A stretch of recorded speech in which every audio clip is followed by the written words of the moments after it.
વાર્તાઓ કે જે એક સમયે મનોરંજન અને સંસ્કાર ચિંતનનું કામ કરતી, સાથે સાથે ગુણો પણ વિકસાવવામાં એ મહત્વનો ફાળો આપતી. આવી ઘણી બધી વાર્તાઓ આપણા લોક સાહિત્યમાં પ્રખ્યાત છે અને એમાં પણ ચતુરાઈની વાર્તાઓ લોકોને સાંભળવી ખૂબ જ ગમે છે. જો કે હાલના સમયમાં આવી વાર્તાઓ વિસરાતી જાય છે, તેમ છતાં પણ એવા ઘણા બધા લોકો છે કે જે આજની ઘડીએ પણ આવી વાર્તાઓ સાંભળતા હોય છે. ચાતુર્યને વિકસાવતી એક વાણિયાઓની વાત આજે આપણે સાંભળવાના છીએ. એક ગામ હતું. આ ગામમાં 20 વાણિયા રહે. 20 જણા જાત્રા કરવા નીકળ્યા. ચાલતા ચાલતા રસ્તે એક નેરું આવ્યું. નેરાનું નામ જાંબુડિયું. નેરું ખૂબ જ ઊંડું. દિવસે પૂરો તડકો ન આવે એટલું આ નેરું ઊંડું. વાણિયા તો એ નેરામાંથી જતા હતા ત્યાં સામેથી ચોર મળ્યા. એક તો વાણિયા અને એમાં વળી ચોર. વાણિયાની કાછડીઓ ઢીલી થવા માંડી. ત્યાં તો ચોરે હાકલ કરી, એલા એ કોણ છે? લુગડા લત્તા ને ઘરેણા ગાંઠા કાઢી નાખો, નહીં તો મુવા પડ્યા. વાણિયા તો સમય સૂચક ખરા, હામાં થઈને કરે હું. ઈ કે, કયો ભાઈ ના પાડેસ? આ લુગડા ને આ લત્તા, આ ઘરેણા ને આ ગાંઠા ના પાડી તમારો દીકરો. ચોરને તો બસ પાક્કી આજ વસ્તુની જ વાટ હતી. ઘરેણા ગાંઠા ને લુગડા લત્તા ઝટ ઉપાડી લીધા અને ગાહડી બાંધીને હાલી નીકળ્યા. વાણિયા ભાઈ તો ઊભા રહી ગયા, પણ મનમાં વિચાર કરવા લાગ્યા, માળું હારું, આમ ચોર લૂંટી જાય ઈ તો કઈ ઠીક નહીં. એમ તો પછી આપણી ડાહી જાત લાજે, માટે કઈક ઝૂકતી તો કરવી જોહે. ઝૂકતી વિચારીને એક વાણિયો ચોરની પાછળ દોડ્યો. પાસે જઈને બે હાથ જોડીને કરગરીને કહેવા લાગ્યો કે એ ભાઈ, એક મારી અરજ છે, જરા સાંભળશો? ચોર કે, હવે જા ગોલો થામા ગોલો. એમ કઈ અમે ભોળવાઈ એમ નથી. તું વાણિયો તો અમે 7 વાર વાણિયા ને 7 વાણિયા. વાણિયો કે, બાપુ એમાં ભોળવવાની વાત જ નથી, અમારાથી તે કઈ તમને પોગાય? એક ચોર કે, ઠીક, જરા જોઈએ તો અરજ હું છે એની. વાણિયો કે, આ જરાક જોતા જાવ ને, અમે એક નવી ભવાઈ શીખ્યા છીએ, અમારે સામે ગામ બતાવીશ. તમે પારખું માણસ, જોઈને કયો કે બરાબર આવડે છે કે નહીં. બીજો ચોર કે, એ ભાઈ, એમાં ક્યાંક વાણિયા ભાઈની ગત ન હોય હો, ઈ વાણિયાની ગત વાણિયા જ જાણે. વાણિયો કે, એમાં કઈ ગત નથી ને બચાઈ નથી. આ અમારે તો તમને બતાવું, જોતા જાવ તો ભલા ઠીક, નીકર અમારો કઈ હુકમ ચાલેસ. ત્રીજો ચોર કે, અરે ભાઈ, કોને સમજાવેસ? ભવાઈ તો તરગાળા કરે, ઓછબિયા કરે, ક્યાંય વાણિયા તે કરતા હશે?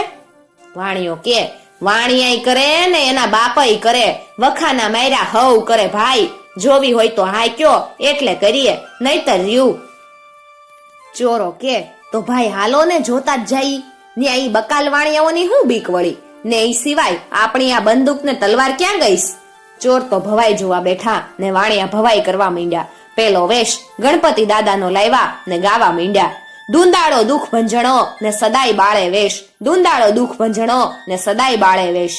ચોર કે, મારું ભવાઈ કરતા તો આવડે છો? પછી બ્રાહ્મણનો વેશ આવ્યો. ચોર કે, હાચું હો, વાણિયાઓને ભવાઈ તો આવડે. પછી કે, એલા વાણિયાઓ, આ નવો વેશ નથી, આ તો બધે થાય જ છે, ઈનો ઈ જ વેશ. વાણિયા કે, લ્યો ત્યારે નવો વેશ તો હજી હવે આવશે. ઈ નવા વેશ હારું તો તમને બેહાડીને રાખ્યાસ. ત્યાં વાણીએ જાંબુડિયાનો વેશ કાઢ્યો. જાંબુડિયો થયેલો વાણિયો તો કૂદવા નાચવા ને ગાવા લાગ્યો, આમ કડો તેમ કડો જય જાંબુડિયે જાણ કડો, આમ કડો તેમ કડો જય જાંબુડિયે જાણ કડો.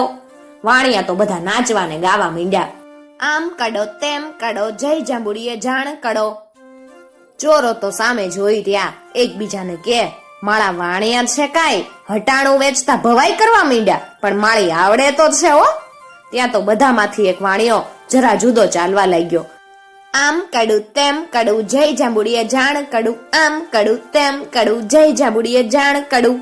બીજા વાણિયા ઝીલવા લાગ્યા ને આ વાણિયો ગાતો ગાતો ગાતો પાછે પગે જવા લાગ્યો. ચોરો તો જોયે રહ્યા. એમ ગાતા ગાતા એક વાણિયો તો ક્યાંય નો ક્યાંય દૂર જઈ અને જાંબુડિયે ગામ પહોંચ્યો. જઈને ફોજદારને બધી વાત કરી ને સિપાઈ લઈ નેરા ભણી ચાલી નીકળ્યો. અહીંયા તો બીજા વાણિયાઓએ વેશ ઉપર વેશ કાઢવા માંડ્યા. કેરબાનો વેશ કાઢ્યો, દગલાનો વેશ કાઢ્યો, બીજા કેટલાય વેશ કાઢ્યા. ત્યાં તો ઘોડાના ડાબલા સંભળાણા. વાણિયાઓએ જાણ્યું કે સિપાઈ આવી પહોંચ્યા લાગે, હવે ચોર સપડાશે. ચોરે ઘોડાના ડાબલા સાંભળ્યા અને તેઓ ચમક્યા. પણ ત્યાંથી વાણિયાઓએ ઘોડાનો જ વેશ કાઢ્યો અને ગાવા માંડ્યા, વાણિયા બદાણિયા આવે છે ને ઘોડાના વેશ લાવે છે. વાણિયા બદાણિયા આવે છે ને ઘોડાના વેશ લાવે છે.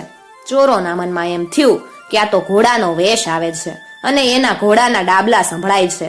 તેઓ તો બેઠા ત્યાં તો ખાખી લુગડાવાળા ફોજદારને સિપાઈ દેખાણા. ચોર બીના ને નાચવા લાગ્યા ત્યાં તો વાણિયાઓએ ગાયું, વાણિયા બદાણિયા આવે છે ને ફોજદારનો વેશ લાવે છે. વાણિયા બદાણિયા આવે છે ને ફોજદારનો વેશ લાવે છે. ચોર કે, અરે આ તો વેશ છે, વાણિયા માળા ભારે હાચે હાચા વેશ કાઢતા લાગેસ. ત્યાં તો સિપાઈઓ અને ફોજદાર આવી પહોંચ્યા ને ચોરને પકડી મુશ્કે ટાટ કર્યા. પછી વાણિયાભાઈ પોતાના લુગડા લત્તા ને ઘરેણા ગાંઠા લઈ અને ઘર ભેગા થઈ ગયા. મિત્રો, જો તમને આવી વાર્તાઓ સાંભળવી ગમતી હોય